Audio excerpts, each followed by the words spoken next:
Bienvenidos, bienvenidas. Sabíamos que competir con los titiriteros de Binefar era difícil, pero queríamos acabar estas conversaciones sobre lo terrible con esta traca final. Es como ¡puf! El florón ese de los fuegos artificiales que sale al final, que dices, ya acabó, y de pronto hacen ¡puf! Y aparece en el cielo esa cosa. ¿Tenéis fuegos artificiales en Chile? Tenemos fuego artificial en Chile. Mira. Autorizados solo para las ceremonias especiales, Año Nuevo, etc. El resto ilegal. No sé cómo será aquí. Yo creo que aquí es legal también en las fiestas, pero como hay fiestas todo el rato, pues la gente echa petardos todo el rato. De hecho, hay momentos donde es tremendo, porque la gente se compra sus fuegos artificiales y los echa. Claro. Y son increíbles, además, o sea, súper sofisticados. Hay almacenes gigantescos que venden fuegos artificiales. Aquí somos de quemar mucho, desde la Inquisición para acá. Sí. Nos da mucho por quemar las cosas. Las fallas. Claro, de hecho, no sé si sabes, empezando ya con el tema, antes de que las presente, que en España las grandes editoriales cada 7 años limpian el almacén. No. Y hay un horno crematorio de Hacienda con un notario que da fe pública de la destrucción. No te puedo creer. Y queman millones de libros. Ay, por favor, qué dolor. Qué dolor. ¿Esto pasa en Chile? Bueno, las grandes editoriales a veces, pero en general en Chile se dona mucho. Aquí hay un impuesto por donación. Y si quemas los libros, Hacienda te devuelve el 4% del IVA. Hay una bonificación por la destrucción. No, nosotros los que tenemos editoriales independientes pequeñas no tenemos corazón para picar. No, nosotras tampoco hacemos eso, pero se destruyen muchísimos libros por una cosa terrible de la que vamos a hablar también, que es la política de novedades. Pero antes las voy a presentar. Luego retomamos esta cosa terrible, que esto sí es terrible en la literatura infantil y juvenil. Bueno, pues hemos traído para vosotras a dos personas absolutamente maravillosas y punteras en este mundo de la literatura infantil y juvenil. Una es Estrella Ortiz, que sobre todo muchas personas la conocéis porque ya ha sido, es y será la bruja rotundifolia. Oh. Ella empezó en aquella biblioteca de Guadalajara, cuando no se hacían cosas en las bibliotecas con niños, bueno, se les leía en voz alta, sobre todo en Madrid, Ana Pellegrini y todas estas personas que iniciaron la animación a la lectura en Madrid, les leían a los niños cuentos, pero yo creo que Estrella fue de las primeras narradoras que tomó la palabra, levantó su voz y comenzó a contar cuentos, que no a leerlos, con ese personaje de la bruja rotundifolia que todo el mundo en Guadalajara conoce. La han propuesto varias veces para la alcaldía, pero creo que hay otras brujas en la alcaldía. Rotundifolia forever y al poder. Estrella es una de las inspiradoras también del Maratón de Cuentos de Guadalajara, que está en el Guinness de los Récords. Sabéis que, y si no lo sabéis os lo cuento yo, que en Guadalajara el tercer fin de semana de junio comienzan a contar cuentos. El viernes a las 5 de la tarde empieza a contar el alcalde, la alcaldesa, y cuenta todo el mundo. ¿Tú has venido, Constanza, eso? No, pero tengo muchas ganas. Tienes que venir. Una locura. Y se cuenta todo el rato hasta el domingo, domingo siguiente, o sea, todo el fin de semana sin parar. Por la noche yo estoy en la chimenea de los cuentos más recogiditos, si no es en el gran patio del Infantado, y en la chimenea de los cuentos los narradores profesionales nos vamos turnando para contar con gente no profesional. Dan chocolate con churros por la mañana y por la noche carajillo. Y es sin parar. Sin parar. De hecho, hay veces que está el público escuchando porque dan mantas. También hace frío en Guadalajara en junio por la noche. Y dan mantitas y ves a la gente metida en sus capullos de mantas que dices, están dormidos. Pero de pronto dices algo y hacen... dices, no, estaban dormidos. Se han enterado. Estaban escuchando cuentos. Estaban escuchando. Y ahora están haciendo una cosa maravillosa que quiero contarle a Estrella, que es que están creando nuevos públicos, que es una cosa súper necesaria. Ya lo hemos visto, ¿no? Que públicos vienen a todas las cosas culturales y artísticas. Y los narradores estamos dando formación con los adolescentes en los centros escolares y hay un espacio en el maratón que se llama Los Guardianes del Alba, que son los chicos y las chicas que vienen a las 7 de la mañana a contar cuentos. que preparan con los narradores de los institutos. Por eso son los guardianes del alba. Entonces vienen chavales de secundaria a contar cuentos 7 de la mañana, algunos vienen del botellón directamente, otros vienen de sus casas con sus madres y sus padres a contar cuentos a las 7 de la mañana. ¿Y se han preparado para eso? Sí, vamos a los institutos, los narradores profesionales, y hacemos formación con ellos en narración oral. Les enseñamos a comunicarse fundamentalmente, pero es una cosa maravillosa, ¿verdad? Es una iniciativa súper bonita porque además es una renovación del público y claro, y es meter a esa franja de edad que parece que no tienen hueco así de una manera como organizada, por decirlo de algún modo, y es engancharlos con la palabra en este tiempo. Exacto, o sea, en este tiempo. Sí. Claro. Pues Estrella es una de las personas que lideró y promovió el Maratón de los Cuentos y que sostuvo. Y también me enteré ayer de los Viernes de los Cuentos, que es la meca de los narradores en Guadalajara, que se ha hecho en diferentes sitios, de Mendoza, en el Teatro Moderno, etc. Bueno, Guadalajara, España, es la ciudad del cuento. Sí, y además es que está reconocida. Este año pasado el ayuntamiento hizo un pleno extraordinario con votación de todos los grupos políticos, Viva la Paz, y el tema era declarar a Guadalajara oficialmente desde la alcaldía como ciudad de cuento. Ay, qué bueno. O sea que somos una ciudad de cuentos. Vienen narradores de todo el mundo, es espectacular, os lo recomiendo. El próximo año no falta. Muy emocionante, la verdad. Sí. Y Constanza Recar, que es la directora de una editorial increíble chilena que se llama Manuta, que nos gustó mucho su planteamiento y su propuesta, porque ella propone hacer libros con aristas. Vemos que tienen pocas, están redondeadas, sí, ¿no? Pero las aristas están por dentro.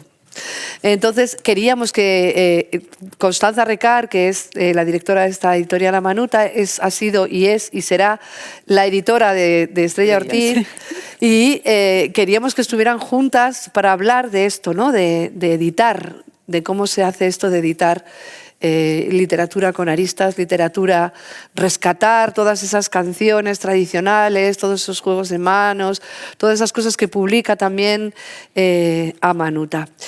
Ayer, hablando con ellas por la noche, Constanza decía que Manuta surge de una manera muy especial. Cuéntanos eso. Nosotros partimos hace 20 años atrás, un grupo de 10 mujeres que, viviendo en Chile, nos preguntábamos por qué nuestros niños chilenos tenían que aprender de Luis XIV, Fernando de Aragón, la expansión de Europa, y por qué no aprendían, ¿no es cierto?, de nuestros pueblos originarios, de nuestra naturaleza. Entonces, la idea original fue construir un grupo de mujeres que éramos las más motivadas, podrían haber incluido hombres, pero no aparecieron, de cómo promover y rescatar el patrimonio cultural y natural para nuestros niños. Y dentro de las cosas bonitas de eso es que Paloma Valdivia, aquí presente, era una estudiante y nosotros éramos nuestro primer libro, entonces tenemos una larga trayectoria en conjunto que ha sido exitosa para ella y para nosotros, y amistosa, ¿no es cierto? Entonces muy bonito. Y dentro de eso partimos con un libro muy pequeño, empezamos haciendo cosas muy locales. De las 10 mujeres, 8 tenían distintas razones por las cuales no podían participar. Y dijimos, partimos, no sé, haciendo un itinerario por Chile. ¿no? Bueno, decantó en una cosa concreta que era un libro. Y cuando fuimos con el libro a distintas editoriales, nos dijeron, es muy caro, es muy grande, tiene tapadura, en fin, ¿por qué no lo hacen más divertido? ¿Por qué no le ponen sentido del humor? ¿Por qué estas figuras Paracas y Nazca que ilustró Paloma son poco comprensibles? Es muy alejado de la estética Disney.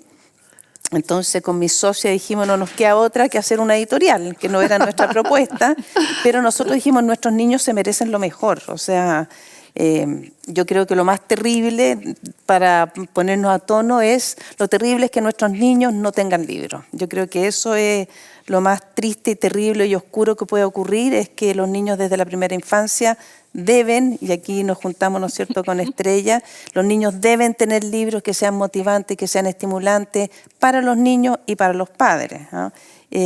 También lo otro bonito es que Estrella y yo trabajamos juntas hace 10 años pero esta es primera vez Sí. que nos vemos en vivo y en directo. Las dos tuvimos que buscar una foto nuestra para reconocernos, decir, ya, qué vergüenza encontrarme con alguien, decirle, eres Estrella, y Estrella lo mismo.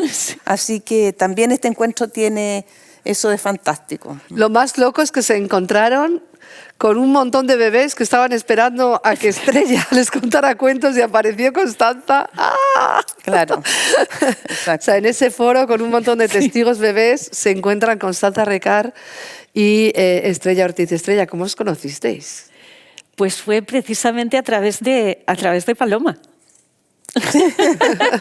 La trilogía, ¿no? Sí, porque nos habían llamado un proyecto editorial aquí en España, independientemente, porque nosotras no nos conocíamos, y entonces Paloma me propuso, oye, tengo unas amigas en Chile que tienen una editorial que igual les interesaba, ¿te apetece? Dije, por supuesto. Y demostraron ser muchísimo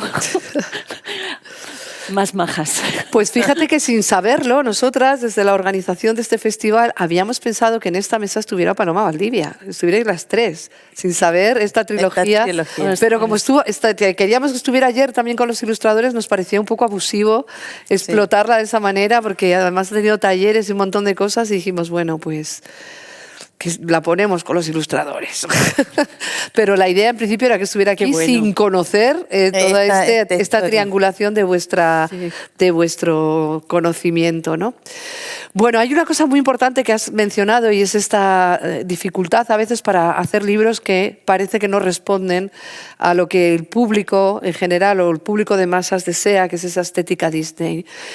¿Cuál es esa tensión entre publicar lo que uno quiere publicar y poder sostener una editorial con una estética que igual no es de lo más vendible?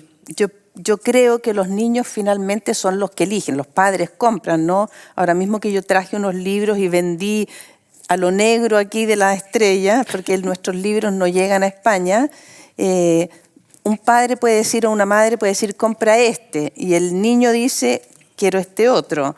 Los niños descubren miles de cosas en los libros que a ellos les gustan, entonces nosotros desde un inicio dijimos, esta es nuestra estética, queremos alejarnos de Disney, queremos alejarnos del texto escolar, queremos hacer libros para el placer de la lectura, para el placer del objeto, para el compartir con la madre, con el padre, con la familia, libros que construyan la identidad, que es nuestro proyecto, ¿no es cierto? Libros que trabajen la identidad del niño, pero también que generen una dinámica y un movimiento interno en la familia. Conversábamos con Estrella que los libros son también, los que estamos aquí lo sabemos, ¿no? Una manera de vincularse, que cuando tú le cuentas un cuento a otro, le pones el corazón porque se lo estás leyendo a un niño, y al entregarle el corazón al niño, el niño lo recibe y entrega cosas y se genera como este vínculo que va perdurando a través del tiempo. Entonces, la estética que al principio, como te digo, partimos con una estética bastante vanguardista, un libro que hicimos con Paloma que nos juntábamos todos los jueves y mirábamos si el gatito guiñaba el ojo o no, lo pasábamos muy bien. Yo creo que todo lo entretenido que tuvimos se plasmó en el libro y el libro fue un éxito desde un inicio, pero tenía eso, ¿no? Que habían profesores que nos decían, este puma no parece puma, este cóndor no parece cóndor. Sin embargo, los niños, todos veían un puma y todos veían un cóndor. Entonces, finalmente, la elección de los niños fue la que prevaleció. Entonces, nosotros nos mantuvimos fieles a eso y hemos hecho siempre libros que nos parezca que sea un aporte estético, un aporte desde la belleza. Ayer escuchaba yo una charla en que mencionaban el juego, la belleza y la fragilidad como complementos de la infancia. Entonces el juego es el lenguaje del niño, por lo tanto si el libro no tiene un aspecto lúdico, un aspecto que lo atraiga y que el niño pueda jugar, plantearse, crear mundo, desarrollarse, si no es juguetón y lúdico, por mucho que tenga un contenido profundo, el libro no va a perdurar. Nosotros hacemos libros, los de Estrella llevan 10 años, los hemos impreso y reimpreso y vuelto a imprimir. Y por el otro lado, cuando se tocan temas terribles, que puede ser cualquier cosa, el niño es vulnerable y frágil y tiene que haber un adulto que lo contenga y que lo guíe. Entonces, hemos combinado ilustraciones de vanguardia que nos han creado nuestro nombre con contenidos que sean potentes. Y en eso no estamos dispuestas a transar. Esa es nuestra apuesta. Amanuta además es un nombre parlante. Amanuta, bueno, es un nombre parlante. Amanuta significa hecho con intención. O sea, todo lo que nosotros hacemos, cada libro que hacemos nos demoramos un año, por lo menos, aunque sea un libro de bebé, que la gente dice es muy fácil de hacer. Estrella sabe que no, que requiere mucho trabajo y está hecho con la intención esa, de entretener, de atraer, de que sea un objeto amado por el niño y que sea compartido con sus seres queridos. Qué bueno. Estrella, tú te dedicas a contar cuentos, pero además también haces talleres. Estrella hace unos coros peripatéticos maravillosos donde se hacen coros poéticos. Sí. El año pasado la tuvimos en Navidades aquí haciendo un coro con las personas mayores de Madrid y es maravillosa también. Quiero decir que además de narradora es poeta. Y de hecho tiene un libro que se llama Contar con la poesía y otro que se llama Contar con los cuentos, publicado por Palabras del Candil. ¿Tú crees que la poesía es un camino para hablar de lo terrible? Sí, yo creo que sí. Y lo que sí que creo es que es como a partir de cierta edad y depende de qué se considere lo terrible.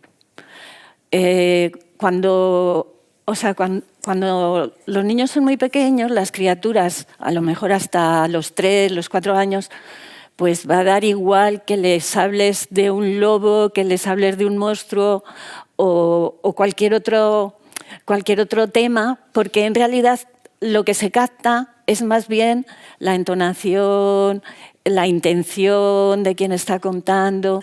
Es diferente. Lo estoy hablando desde lo oral, ¿no?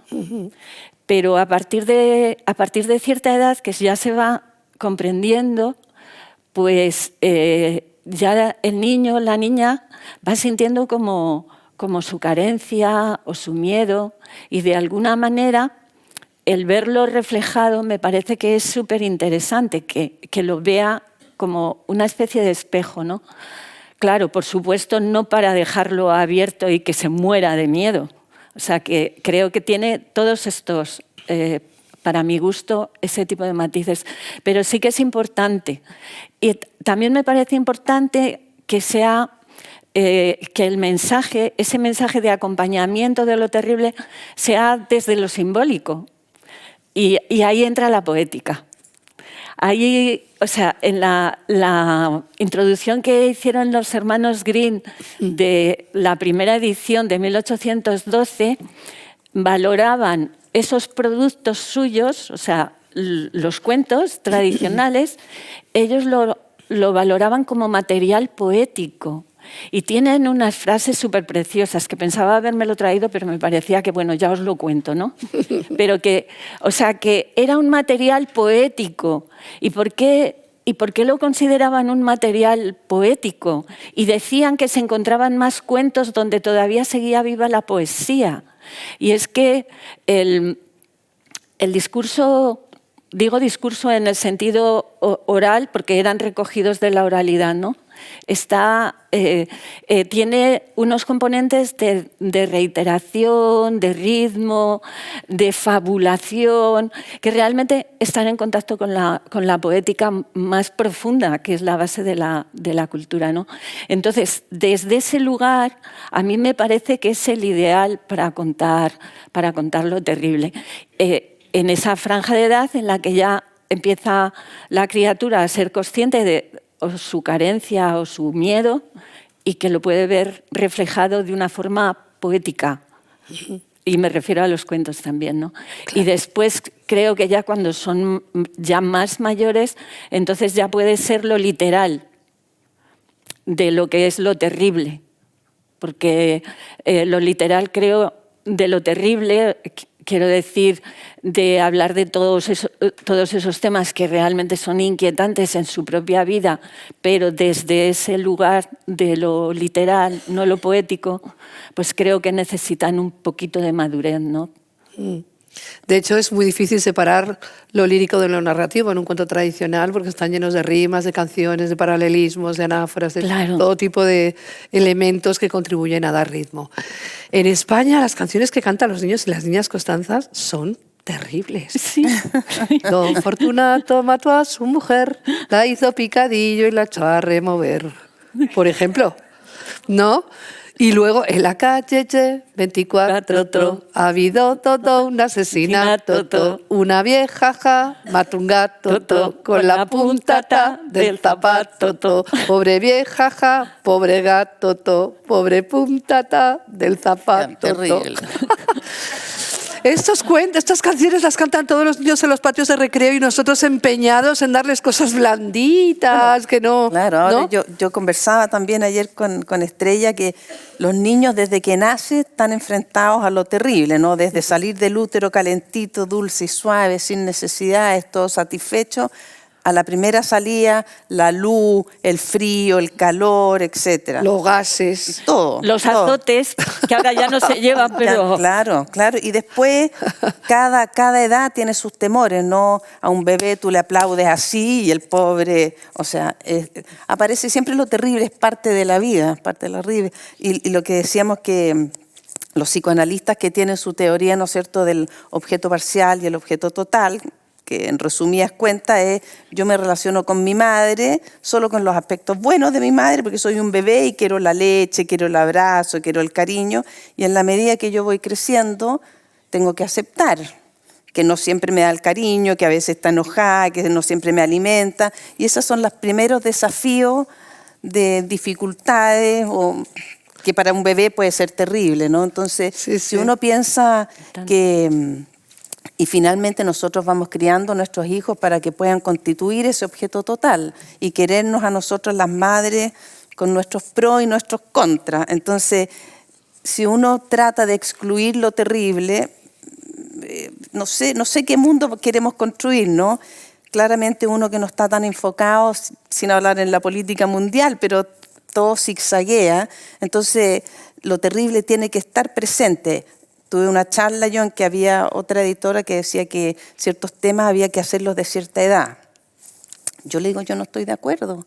Ahora no le voy a cantar la canción Revuelve tu abuela, descuartízala, no sé cómo era, a un chileno que no tiene un bagaje cultural en relación a eso, pero sí podemos decir, ¿no es cierto?, lo que te contaba a ti yo en la Caperucita Roja que hicimos, en que el lobo se come a la abuela y nosotros hicimos esa versión que el lobo se comió a la abuela. Hemos tenido 2 personas que nos han devuelto el libro porque querían el libro cuando viene el cazador y abre a la abuela y rescata, o sea, abre el lobo y rescata a la abuela.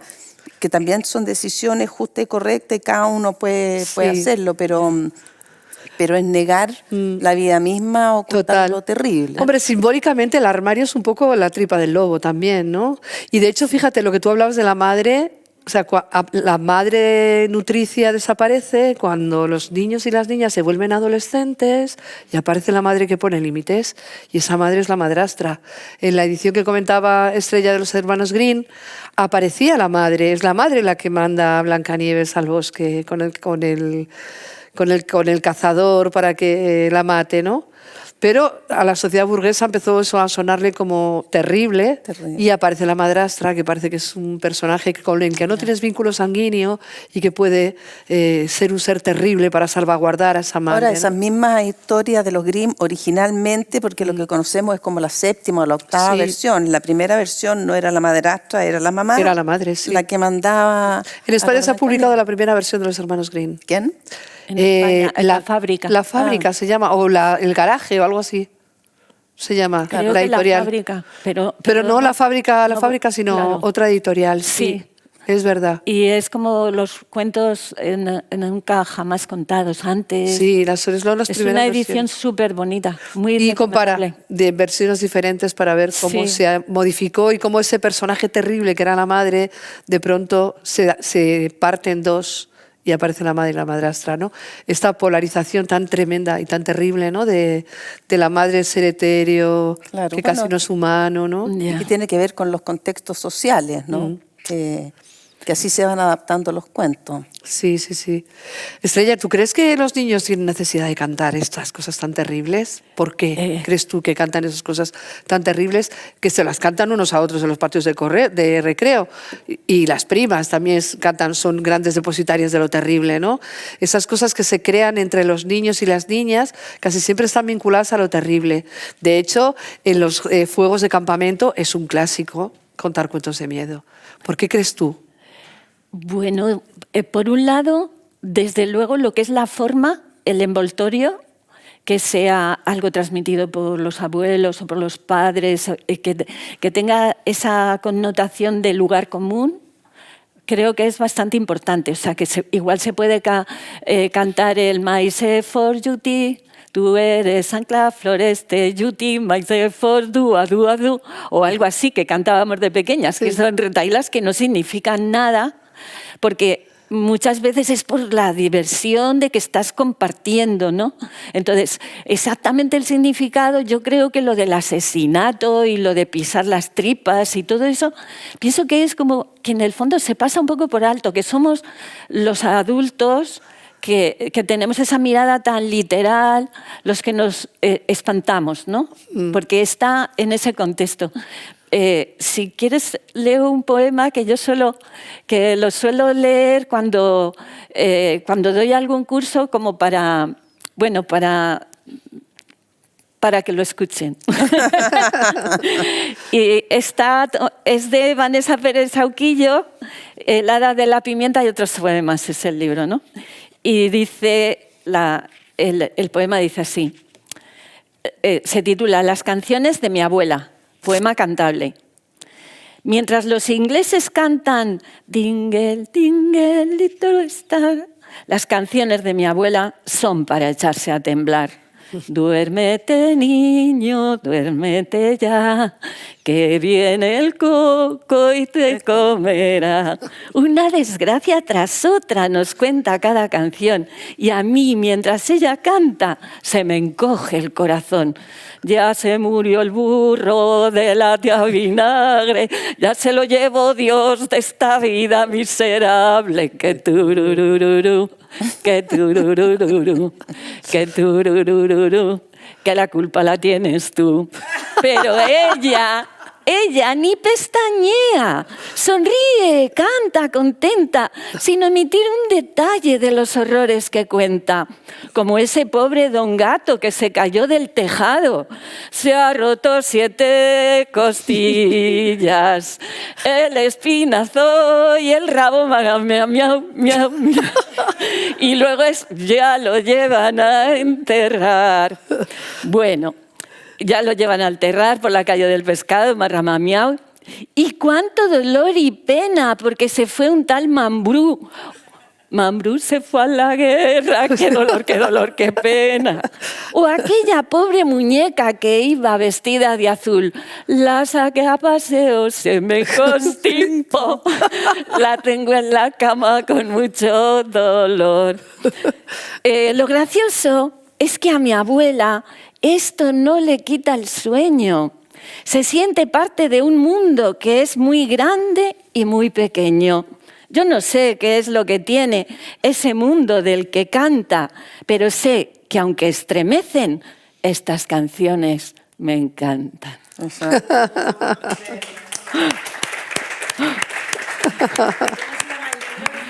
La hada de la pimienta y otros poemas. Lo hicimos en coro con la gente del coro poético el año pasado en el maratón y le mandé el vídeo a Vanessa, la autora, bueno, o sea, súper encantada, ¿no? Porque era como ver su poema, pero ahí difundido, ¿no? Que es lo que nos gusta en el fondo a las personas que hacemos las cosas, ¿no? Pues en la claro, realidad. Y un poco esto que dice, los niños no lo toman literal. Ellos saben que es una fantasía, que es un juego. Claro. Y aprenden a jugar con estas cosas y a incorporarlas y elaborarlas de la manera que puedan. Sí, totalmente. Claro. Y si a alguno le generara un estrés o un trauma, está el adulto que puede intervenir, ¿no? Si el niño queda paralizado con la historia, tú dices, bueno, esto es un juego, esto es un cuento, no es la realidad. Claro, incluso si eres mediador, mediadora, tú estás sintiendo. Claro, si tienes a 50, pues no puedes valorar si hay alguien que está pasando verdadero miedo de sufrimiento, digamos, ¿no? Porque eso no... Porque el miedo es una cosa maravillosa. Claro, Lado, es ¿no? que, Ese miedito de, ay, o ay, sea, ay. eso de estar pasando un poco de miedo y luego, ay, qué risa o ay, qué bien, ¿no? Otra cosa es el miedo de que me estoy poniendo cada vez peor, cada vez peor. Eso... Claro, hay miedos y miedos. Yo Eso siempre es. digo, todos los que hemos jugado la escondida, cuando uno está escondidito, Sí. y pasa el que está buscando y el corazón te hace así, Sí. y cuando pasa, con Sí. toda esa adrenalina salgo corriendo y digo 1, 2, 3 por mí, por todos mis compañeros.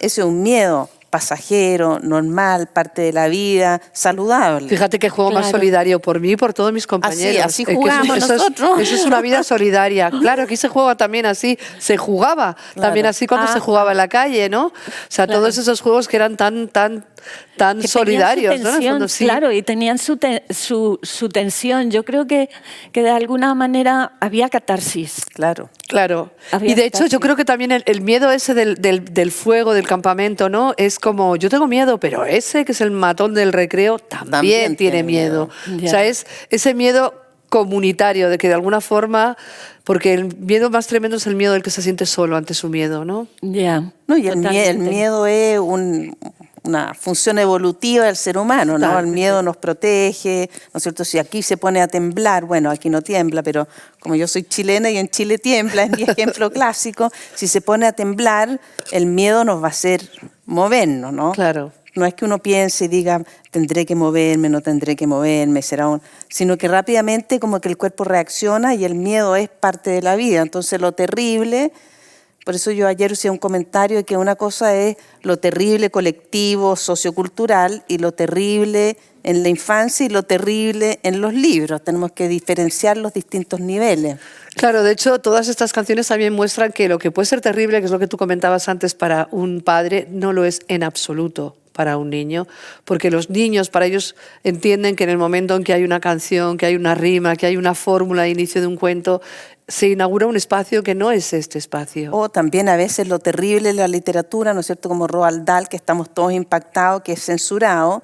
O sea, dice cuántas palabrotas, no sé, yo creo que las podríamos contar cuando nuestros hijos, nuestros niños dicen 101.000 más palabrotas, y entonces en vez de enfocarnos en lo real, que es estimular el lenguaje, que los pobres tengan más vocabulario, censuramos a un autor. Eso es como tapar el sol con un dedo. Constanza, ¿y alguna vez te has autocensurado como editora? Sí, varias veces. Varias veces, porque a veces censurarme en que, por ejemplo, quiero hacer un libro que me parece ya glorioso, maravilloso, y después digo, no lo va a comprar nadie. Entonces lo que hacemos, tengo una socia, es que yo digo, yo voy a comprar, por ejemplo, si fuera una compra de derechos, yo compro uno, te lo regalo a ti, tú compras otro y me lo regalas a mí, en vez de ir a la quiebra con este libro que no vamos a vender. Entonces un poco dentro de las preguntas que tú tenías era cómo podemos ir matizando libros como más difíciles, más terribles, de temas más terribles, con libros más comerciales.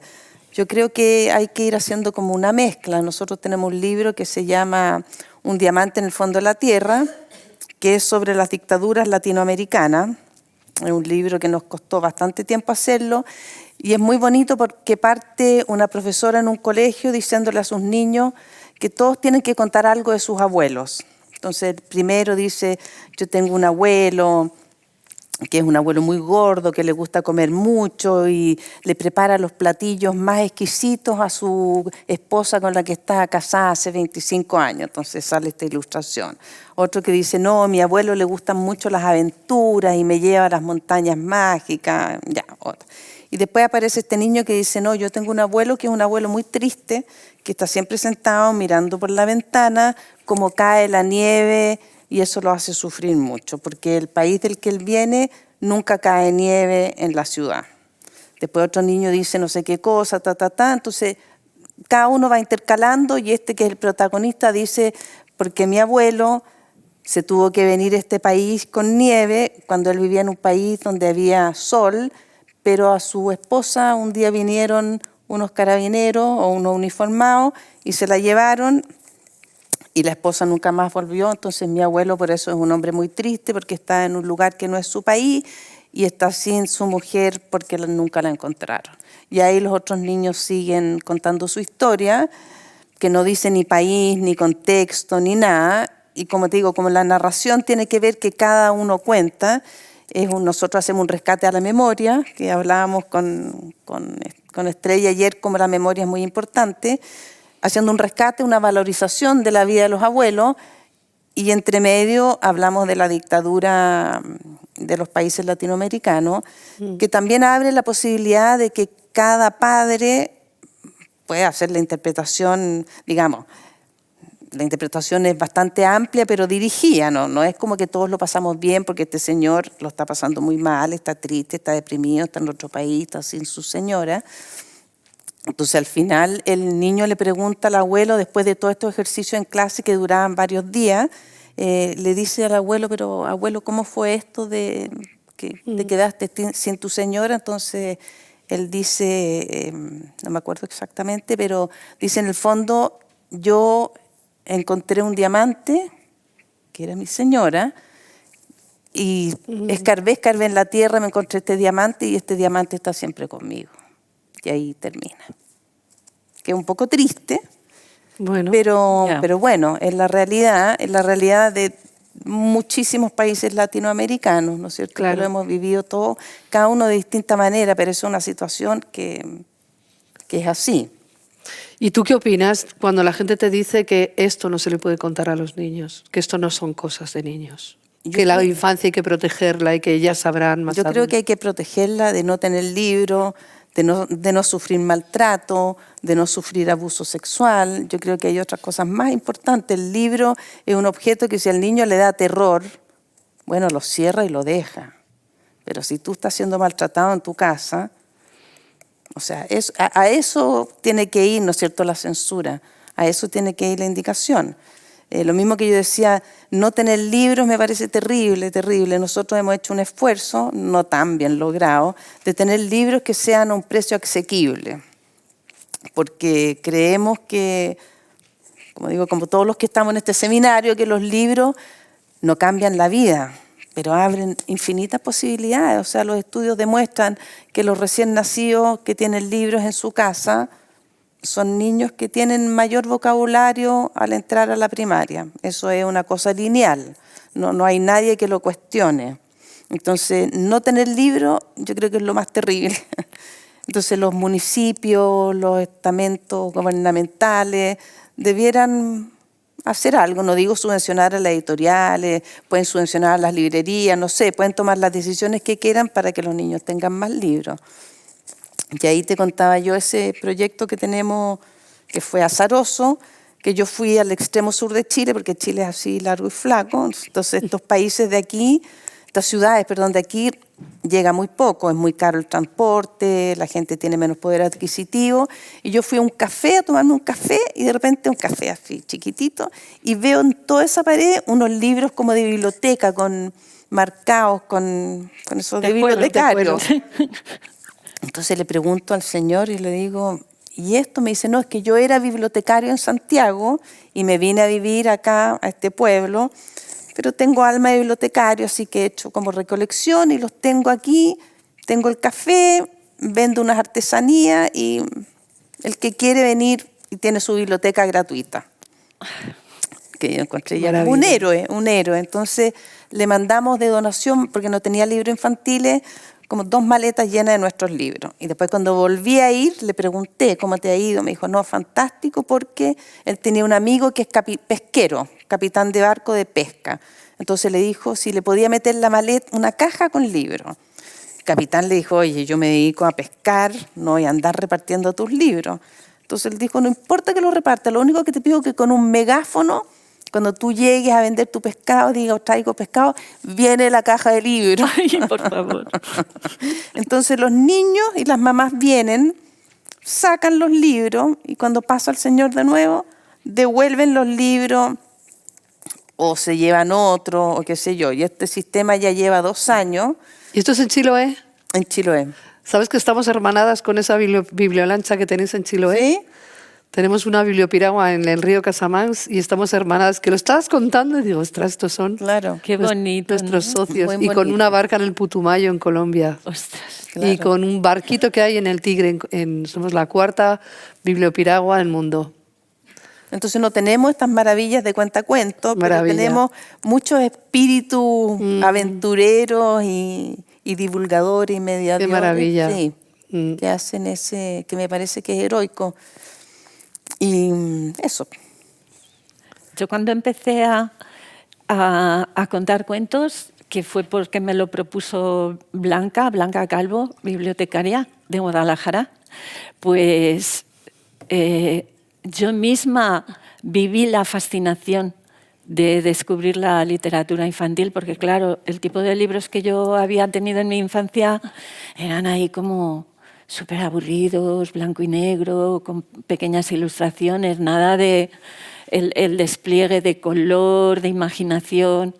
Y para mí lo tengo presente esa emoción como lectora, porque luego es que soy mediadora por vocación, pero esa fascinación de esa variedad y esa belleza es algo, así que lo estabas hablando y pensaba que qué maravilla, ¿no? Que realmente se pueda disfrutar de ese producto de la imaginación.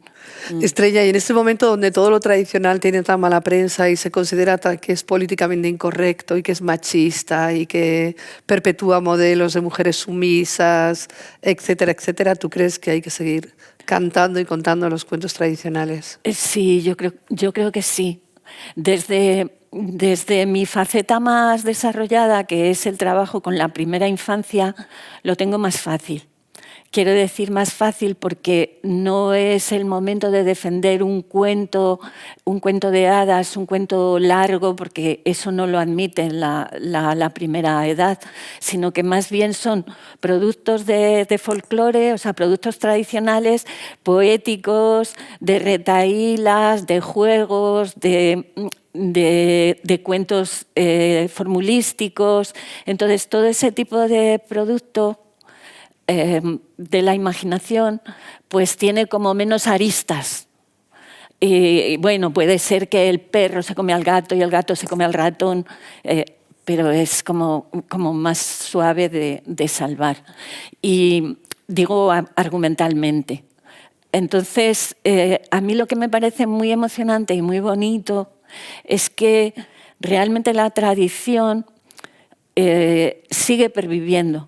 Porque lo que yo creo, pero no desde el punto de vista de que me haya empleado en investigar sobre ello, ¿no? Pero creo que ha habido como una grieta, que es una grieta que no hay más culpabilidad que la propia sociedad. O sea, que se ha desvinculado del folclore desde la familia, desde la escuela, desde la comunidad, porque se ha parado por los aparatos electrónicos, por la forma de vida de la ciudad. Lo cierto es que ha habido una brecha. Entonces, en esa brecha es como que se ha roto de alguna manera, no totalmente, pero sí esa cadena de transmisión, ¿no? Entonces, yo que soy muy peliculera y cuentista, pues lo que he imaginado es que en esa brecha, digamos que la generación de los padres, madres jóvenes que ya no han vivido ese momento en el que todo era afecto, aunque fuese terrorífico, y han empezado a tener como una mirada literal. Han tenido como esa distancia de que ellas no lo han vivido ya. Entonces, esa distancia les hace verlo de una forma literal. Y entonces también es la época de lo políticamente correcto. Entonces es como intentar convencer a ese tipo de pensamientos es desde las palabras, pero ya no desde el corazón, que era como se ha vivido siempre. Entonces, para mí, dentro tiene muchísimo sentido, para mi trabajo, el que las personas pequeñas y grandes entren en la tradición desde el corazón, no desde la cabeza. Y eso es lo que me parece lo más bonito de mi trabajo. Entonces, casi sin quererlo, pues es como que hago una colección mental de cuando estoy encontrándome cosas actuales de literatura y de álbumes, y encuentras montones y montones de rastros, de testigos en las fórmulas, o sea, enumeraciones, encadenaciones, por poner ejemplos, ¿no? En los temas, o sea, puede ser las nanas, que es un género que es actual y sin embargo viene del antaño, los juegos, o sea, hay un montón, digamos, de pervivencia de esa tradición que se recrea una y otra vez y que en el fondo es lo que mantiene el río del discurso hablado, que es el discurso del corazón. Quiero decir, sin hacer de menos lo que es la letra escrita, pero es que el discurso hablado es el discurso del corazón, porque te estás dirigiendo a la persona de tú a tú. Y entonces es que me ha venido la frase de Lewis Carroll que decía que contar un cuento es hacer un regalo de amor. Y es así, ¿no? Entonces, ese vínculo desde el amor es el que te hace que no veas lo terrible literal, sino todo lo que está rodeando a ese discurso, que es el abrazo, el sentimiento de, ay, un poquito de cosquilleo, pero qué bien que estoy aquí acurrucado o acurrucada. Entonces eso es muy bonito, a mí me parece que es precioso. Y ese pequeño rastro, yo como autora también siento que lo hago. Entonces hay muchos de los libros que hay con Amanuta tienen dentro de mí, así por contar una anécdota, fue que en el tiempo de la pandemia, eso no lo saben ellas. Pues como soy de Guadalajara, que no tiene mar ni nada parecido y para mí es como un amor el mar, pues lo echaba tanto de menos el no poder ir al mar que me escribí una nana de mar. Y en España hay una retahíla, un juego de falda, que es que tienes al bebé y le vas como volcando un poquito. A Serrín, a Serrán, los maderos de San Juan, que lo conocéis, ¿no? Sí. Y al final se queda abajo, se quedarán. Entonces, dentro de mí fue como que estaba esa canción tradicional y yo empecé a escribir y entonces era con el Aserrín, Aserrán, pero olas vienen, olas van, con arena he hecho un castillo para sirenas de mar, vienen olas, se lo llevan hasta la profundidad y para mí era Aserrín, Aserrán. Y cuando se lo mandé, dijeron, es que aquí en Chile Aserrín, Aserrán no dice nada. Y entonces ha sido la única vez que ha habido un cambio de texto y ha sido, en vez de la Aserrín, Aserrán, o las vienen o las van, que era el subtexto que había, ¿no? Y para mí está ahí latiendo. Y de esa manera, o sea, no creo que yo sea la única, ni muchísimo menos, porque es uno de mis disfrutes particulares el encontrar todos los rastros de folclore de montones y montones de libros de actualidad. Y eso es bellísimo. Hay un libro de Pedro Mañas que se titula, que ayer al final no tuve oportunidad de decírselo, pero os lo recomiendo, que se titula La noche en el bolsillo, y que a veces elijo textos para hacer como esta demostración de, por favor, la tradición sigue latiendo. Y es un libro súper precioso de su autoría, pero que yo con mis gafas de ver folclore, pues hay un montón de temas en los que discurre. Entonces, o sea, que, bueno. De hecho, Estrella escribió un libro que se llama El primer arrullo de palabras. El libro de los arrullos, mi primer abrazo de palabras. Esto, que se repartía gratuitamente a todos los niños y niñas que nacían en la Comunidad de Castilla-La Mancha. Los niños llegaban con el libro de Estrella debajo del brazo. Sí. Un libro maravilloso. Estamos aquí las dos editoras Sí. disputándonos. Y Constanza, estos libros que tienen tanta raíz en lo oral, Sí. ¿cómo se devuelven al oral? Ayer me decías que algunos se pueden escuchar. Bueno, es una de las cosas que yo le decía a Estrella, que ella los canta increíble, entonces qué gana de tenerlos grabados, porque hay muchas papás y mamás jóvenes que se han olvidado de cómo son las letras o que no se sienten seguros del canto. Entonces al final ahí, si ella los graba, los escuchan con el QR y pueden cantarlo. Pero yo quería retomar un poco el tema del oral y la tradición, porque también nosotros hicimos una colección de pueblos originarios hace muchísimos años atrás, que son mitos y leyendas, que siempre los mitos y leyendas son terroríficos, ¿no es cierto? Qué sé yo, una niña que el cóndor se enamoraba de la niña, se la raptaba, se llevaba a la montaña, finalmente el hermano la salva, la devuelve, pero el cóndor vuela por todos lados, la encuentra y se la lleva. Y la niña se convierte en cóndor y se va con su amado cóndor. Entonces, los papás me miraban así como... Entonces yo le digo, no me mire a mí, es un mito, una leyenda tradicional de la cultura de este continente, no es que nosotros lo hayamos inventado. Y los niños lo encontraban tiernísimo, que se convirtiera en cóndor y se fuera con su cóndor, y veían la pura historia de amor, no lo terrorífico de que la familia perdía al hijo, o qué sé yo. Después había un cuento mapuche en que se raptan, ¿no es cierto?, se supone que se raptaba, el mapuche va y rapta a la novia en una cosa bastante violenta. Entonces esta mapuche se escapaba y le ponían un ungüento en la cara. Finalmente la mapuche se perdía con la cara demacrada porque se transformaba como en una calavera, se iba al bosque y se perdía. Y se encontraba con unos animalitos que le decían escarba aquí, otro le decía escarba aquí. Bueno, ella va escarbando y va encontrando huesos, que también todos siniestros. Y finalmente los huesos se juntan y era un apuesto mapuche. Entonces, la mapuche que se había desafiado las órdenes de la madrastra, era obviamente la madrastra, se escapaba al bosque, vivía sola, escarbaba huesos, finalmente para encontrar. Entonces, otros padres alternativos y modernos me dijeron, Constanza, ¿no crees que ustedes están haciendo cuentos demasiado terribles? Yo le digo, es la tradición de nuestro país, o sea, esto es así.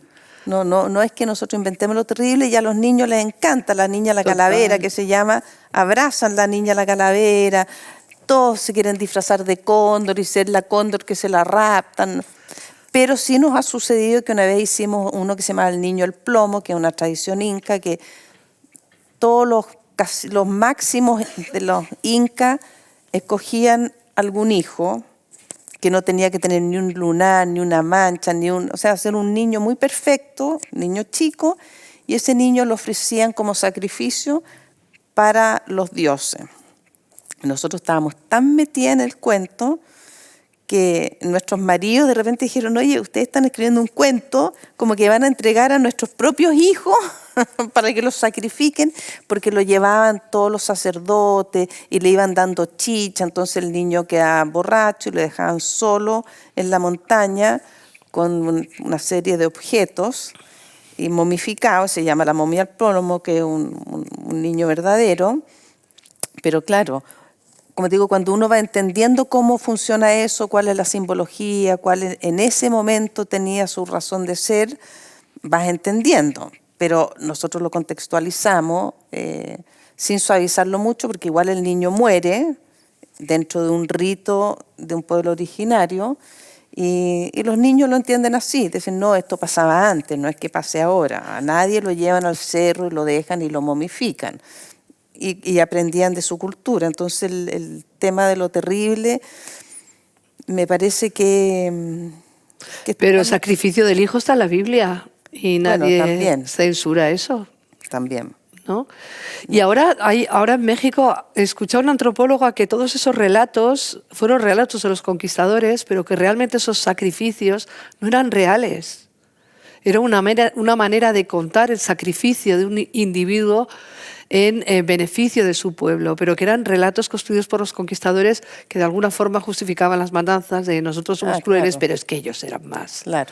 Y que no eran tan reales como se contaban, o sea, que eran no, simbólicos, digamos. Claro, no, esto era real, este niño existe, encontraron la momia, etcétera, pero no es que anduvieran matando niños a cada rato, era Ay, yo quería preguntarte por una cosa, Constanza, que a mí siempre me ha fascinado en Chile, que son los cantos de angelitos. Esas canciones que se les cantan a los niños muertos, Sí. que es una tradición absolutamente africana. Yo lo he escuchado en Colombia, en los cantos de en el Chocó. Bueno, el Chocó, no porque no estaba en el Chocó, pero las personas chocoanas que he conocido que cantan estos cantos de angelitos. Lo he visto en Senegal también Sí. y he escuchado algunas de Violeta Parra también, estos cantos de angelitos, porque parece que las nanas tienen su origen en esas canciones que se les cantaban a los niños muertos. Sí, sí. ¿Y habéis publicado algún canto de angelito? ¿Cómo ves eso? ¿Tú crees que el mercado chileno sería capaz? O sea, el del Violeta Parra es el más bonito y bueno, y tiene derechos de autor, es una cosa un poco más compleja, pero es una tradición que se mantiene junto con las animitas, que no sé si aquí en España existen las animitas, que es cuando una persona muere en un lugar, se construye la casita, ¿no es cierto? Sí, que sí, también es algo muy típico. Tanto la animita, que si es niño es chiquitito, si es un búho, es un circo, se pone el circo, en fin. Como que se recuerdan eso, mucha tradición con la muerte y canciones de angelitos también. Eso no lo hemos hecho, fíjate. ¿Pero tú crees que el mercado sería capaz como de entender eso? ¿O cómo lo ves? Yo pienso que sí. Yo pienso que sí. Como digo, la realidad siempre supera la fantasía. No sé si hay alguien que esté en desacuerdo con esa afirmación. Y claro, uno dice, yo hago un libro de esto, pero en realidad las cosas que suceden en el mundo son 1000 veces peor y los niños expuestos al Instagram, a la televisión, a lo que sea, a las noticias, ven muchísimas cosas muy tremendas y ahí los libros pueden ser una manera de entender, ¿no? Los libros de la guerra, los libros del maltrato, que no necesariamente nosotros no somos partidarias de hacer un libro para el maltrato. Tenemos un libro de bebé que el origen es la prevención del abuso sexual, pero tú lo puedes mirar y no ver nada del abuso sexual porque no aparece la palabra abuso, no aparece la palabra sexualidad, no aparece nada, pero sí es una manera en que el niño va conociendo su cuerpo y aprende a poner límite. O sea, dicen, quiero hacer cosquillas, no me gusta, no le hace, en fin. Este es mi cuerpo, una cosa, es un juego, con mis manitos digo hola, con mi cara sonrío, da lo mismo. Es una cosa muy simple, muy básica, pero tiene esta segunda lectura, que la persona que lo pueda leer así, tampoco damos un instructivo, sino que es abierto. Qué maravilla. Pero ese es el objetivo. Entonces no son libros terapéuticos tampoco, no hacemos libros terapéuticos, pero son libros que siempre tratamos de que tengan, como digo, una segunda lectura. En que ayer justo estaba la abuela que quería que uno de los libros de Estrella, que el niño termine en los brazos del abuelo. Nosotros también nos gusta que el padre sea partícipe y que este no sea, a pesar que somos mayoritariamente mujeres siempre en el mundo de la literatura infantil, que el padre no esté ausente, o sea, que el padre esté siempre presente, el abuelo.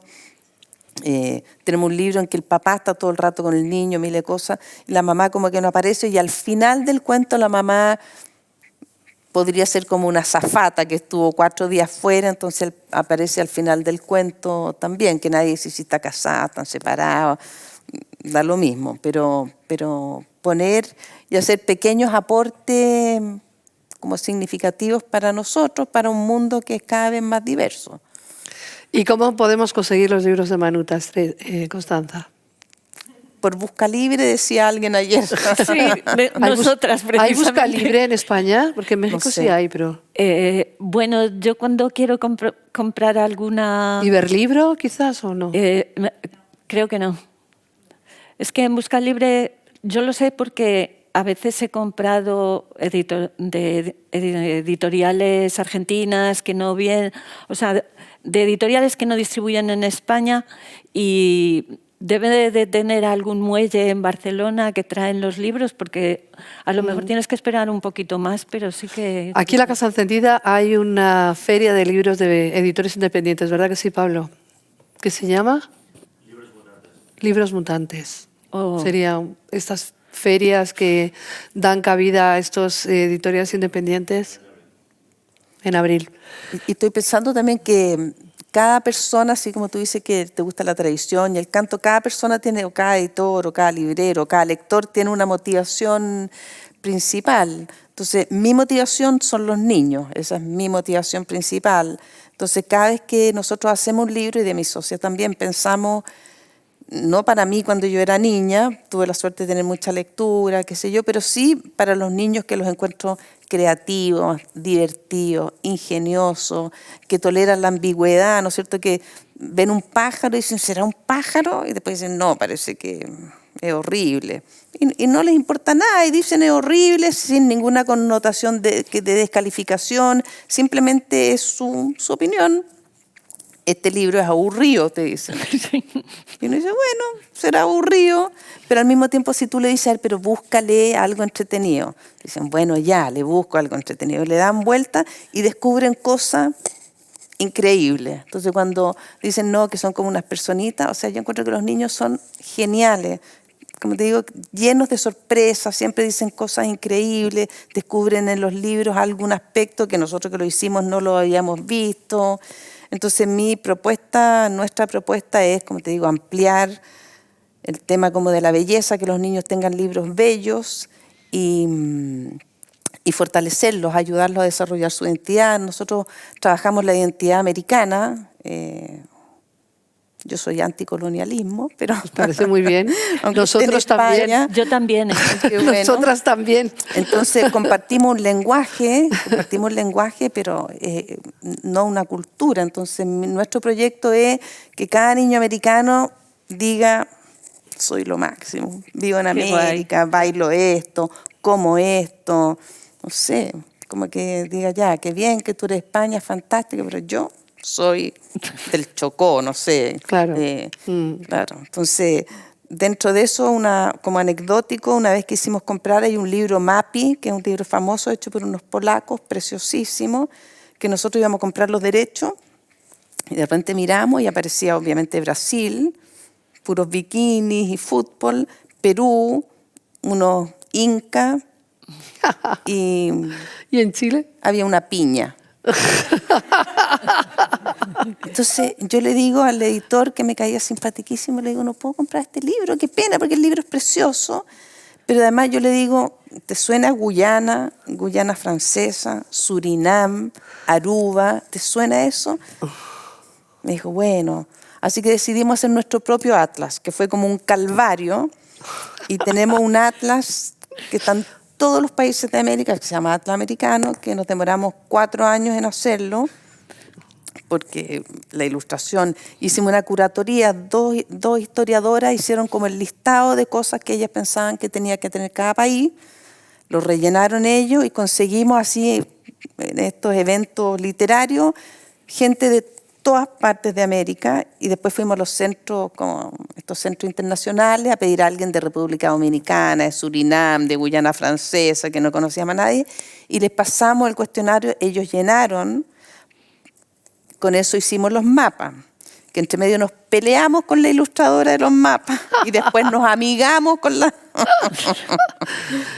y después mandamos los mapas a otras personas de América, de cada país, para que nos dijera si se sentían representados por ese país, porque nosotros decimos esto es un país que, o sea, un libro que cada uno tiene que decir, este es mi país.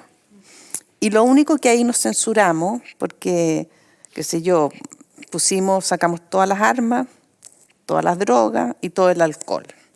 Y pusimos un disclaimer que dice, a pesar de que América es un país que está atravesado por las drogas, por el alcohol, por la violencia, este es un libro de hecho para niños, por lo tanto el adulto que compre este libro verá cómo le dice eso. Y ahí nos sucedieron muchas cosas que, por ejemplo, hay algunos países que como es un atlas, se supone que podría dar algún secreto de las fronteras, entonces tiene que pasar por Cancillería. Entonces hay países que no nos han dejado. Después Argentina... Porque no están de acuerdo con las fronteras que habéis puesto en el Atlas. No lo sé. Ajá. otros porque pusimos problemas de polución, que decía cómo ofende a mi país, no sé, bueno, miles de cosas misteriosas. Pero también eso fue como un trabajo en lo mismo, ¿no? Que fue, el trabajo fue terrible y poníamos lo de los países, lo bueno, lo malo, la comida, la contaminación, los deportistas, los cantantes, los bailarines, no sé. Y es muy placentero llevar ese libro cuando hacemos trabajo en las escuelas, que hay mucha inmigración en Chile también, y que los niños miran y dicen, ay, mira el arroz con frijoles, mira el bicho no sé cuánto, que no me lo sé, porque cada país tiene sus cosas, pero cada niño se siente identificado y ve su país, ve las cosas que él conoce, que él come, que él dejó, ¿no es cierto? Cuando se trasladó a Chile, dicen, ay, en el patio de mi casa estaba esta flor, y bueno, uno dice, todo el trabajo vale la pena para que los niños vayan construyendo su identidad, ¿no es cierto? Manteniendo su historia, de dónde vienen, dónde están y finalmente quiénes son, ¿no? Quiénes son, que eso es terrible, no poder construir una buena identidad y estar Totalmente. bombardeado solo por Disney, Así que te es. hace perderte. Bueno, estamos llegando a nuestro tiempo. No sé si alguien tiene una pregunta, quiere decir Un algo. comentario. O un comentario.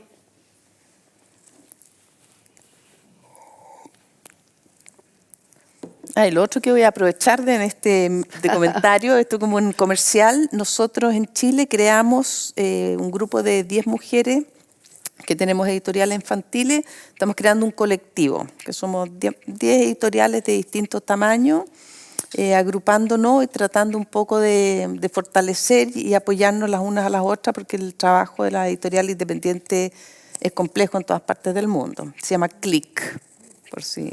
Como los cuadernos de literatura infantil y juvenil. Tenemos una publicación en España que se llama CLIC. Esto es CLIC. Clic. Ah, CLIC. Colectivo de Literatura Infantil Chilena. Ah, que pero- acabado en CH. Con Por C buscaros. nomás. Con C nomás. Ah, vale. Y lo otro es clic. CLIC, es verdad. Con J. Sí. Acabado en J. Quizás podría yo hacer una pregunta al público entonces. Dale. ¿Quién considera, qué opinan? Porque como todo se llama lo terrible, lo oscuro, porque la oscuridad, ¿no es cierto?, puede ser la falta, la oscuridad física, que no veo nada, o la oscuridad puede ser la oscuridad interior que todos llevamos dentro.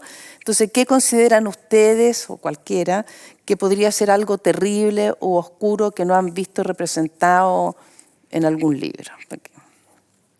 ¿Quién es el valiente o la valiente?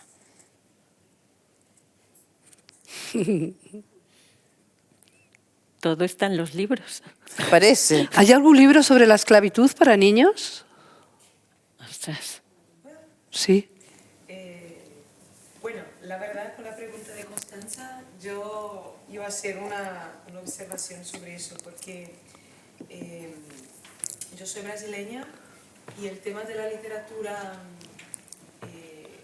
infantil, juvenil, o sea, cómo se ocupa, ¿no?, este dispositivo, este espacio, es un tema bastante fuerte, porque en Brasil estamos con muchas discusiones sociales inflamadas, y en la discusión de antes de vosotras, por ejemplo, estábamos hablando exactamente qué es este espacio entre lo literario, ¿no?, lo que es un libro, una literatura, y cómo muchas veces este espacio es ocupado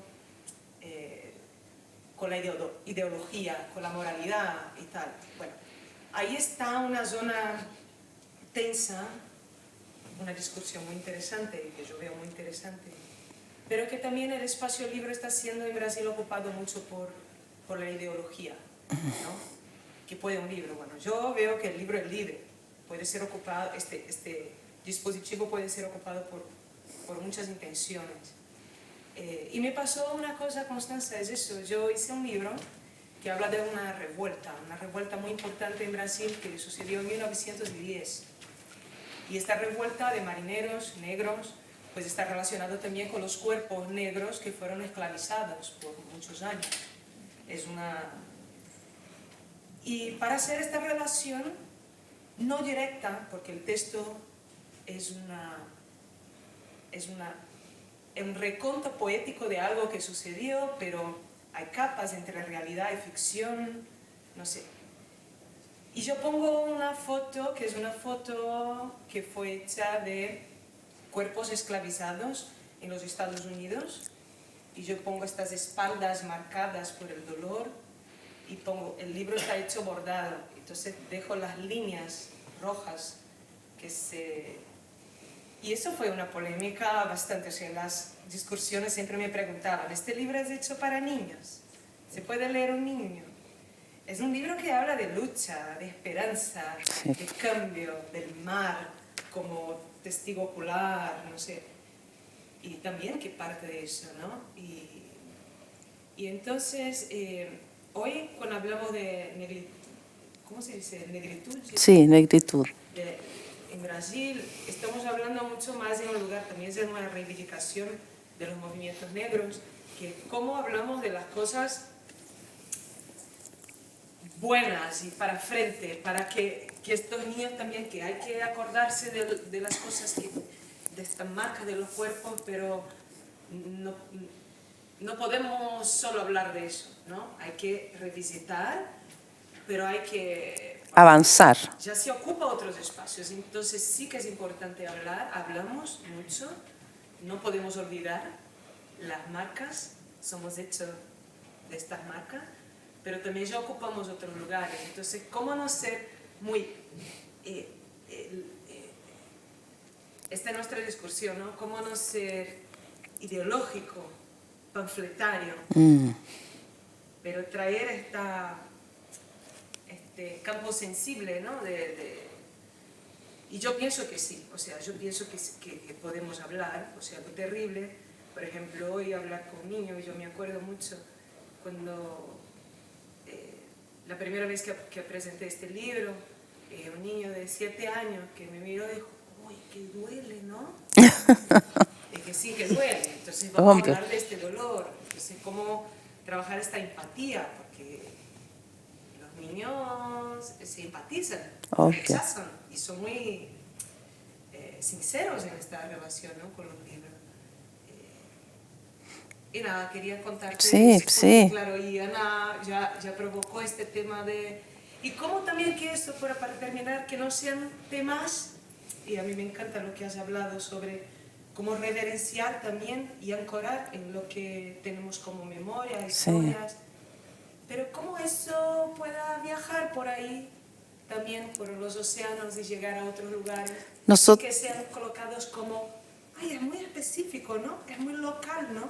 Nosotros tuvimos la primera experiencia exótica para nosotros, que estos libros de pueblo originario, que son Yamana, Mapuche, Atacameño, o sea, muy, muy local, pero nosotros mezclamos un poco como en la ilustración todo el contexto del pueblo originario, pero la narración era narración de un niño.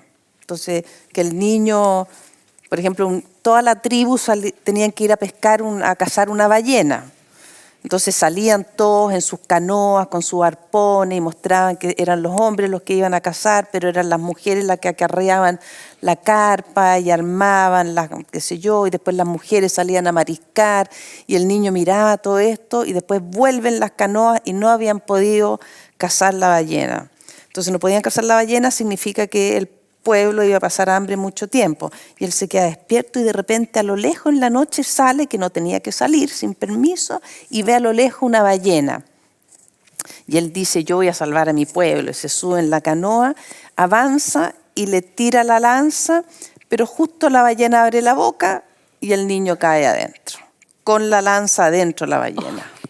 Entonces él está adentro, todo oscuro, y él dice, ¿qué voy a hacer? ¿Qué voy a hacer? Y empieza con la lanza a perforar la ballena por dentro, mientras en el pueblo, porque eran nómades, así que dicen, pucha, se perdió este niño, todos sufren y aparecen los papás con unas pintitas blancas, que era típico. Entonces, como digo, va contando todo lo del pueblo originario, que era típico del duelo, qué sé yo, y de repente ven una ballena varada. Y dicen, no, viene una ballena varada, qué sé yo, y la van a rescatarla, o sea, van a cazar la ballena varada, y cuando la cortan para sacarle la carne, aparece flaquito el niño que había estado adentro, y qué sé yo. Entonces, que todo tremendo, matar la ballena, que hoy es políticamente incorrecto, el niño solo a cazar, qué sé yo, pero finalmente, como te digo, ese libro lo compraron para los colegios de México. Lo compró el ministerio, compró no sé cuántos miles de ejemplares y los repartió. Y en el fondo un poco cuando nosotros preguntamos por qué, entonces uno, el rescate como de la historia, pero dos, como contar la historia del niño, que él fue valiente, que él quiso salvar el pueblo, la solidaridad del pueblo por el niño que había muerto, en fin, una serie de cosas que son como transversales, con la narración de fondo, que es lo histórico, pero la narración en primera línea, que es algo que le puede pasar a cualquier niño, ¿no? Que es muy fácil identificarse con eso. Y nos decían los mexicanos que también para ellos esto era una posibilidad de hablar de otras situaciones complejas de sus pueblos originarios a partir de este. Que nosotros lo encontramos bien rebuscado, pero después que nos dieron esa explicación, dijimos podría ser un poco cómo pueden viajar las historias de distintos países y compartir. Cuando alguien ayer tú creo que decías que a lo mejor a la gente no le interesa, no sé si no le interesa, sino que uno no puede conocer todo, hay tantos libros, tanto... Sí. Yo publiqué mis cuentos de la Madre Muerte, La niña de la calavera araucana, y es un cuento con el que cualquier persona que lea el libro puede reconocerse también, a pesar de ser un cuento araucano, ¿no? Porque es un cuento muy simbólico que habla de cómo la solidaridad de esos animales con los que se encuentran es capaz de resarcir de ese daño a esa niña que ha sido dañada por su madrastra y cómo ahí encuentra el amor, ¿no? Porque yo creo que al final los cuentos de todo el mundo son iguales, porque el ser humano no conoce patria, ni continente. Este niño, la ballena, a los niños hombres les encanta. Te estaba escuchando y estaba imaginando un Pinocho. Claro, Pinocho y Jonás. Claro, y Jonás, efectivamente. Pero claro. no porque sean unas historias copias de otras, sino porque todas beben del mismo sentir. Ahí está, claro. O sea, el hecho de transformarte siendo comido y encontrar la nueva vida, ¿no? Porque estabas buscando algo. Tal cual, tal cual. O sea, y esa renuncia a tu propia comodidad y ese riesgo que asumes por salvarle a los otros, por mí y por mis compañeros. Claro. Qué belleza. Sería hermosísimo, Flavia, una historia de la esclavitud para niños, ¿no? Wow. Me parece increíble. ¿Alguien más quiere comentar algo terrible, algo oscuro que le parezca importante? No. Deduzco que no. Pues son las 2 menos 5 minutos. Ostras. No, tardísimo. Así que creo que es tiempo de dar por concluidas estas conversaciones sobre lo terrible, estos diálogos sobre lo terrible, donde un montón de personas del mundo nos hemos reunido para hablar de esto, ¿no? de la literatura como refugio y de lo terrible. Y bueno, agradecer a vosotras y a todas las personas que han venido a participar, a Paloma que está aquí y al resto de las personas, Flavia, y a todas vosotras que habéis venido día tras día a escuchar esto. Muchísimas, muchísimas gracias. Y también, por supuesto, a la Fundación Montemadrid y a la Fábrica, que han sido los grandes adalides de este Festival Abra Palabra. Muchísimas gracias. Y muchísimas gracias a vosotras por estar aquí este domingo. Y nos vemos el otro año. Y nos vemos el próximo año. sí.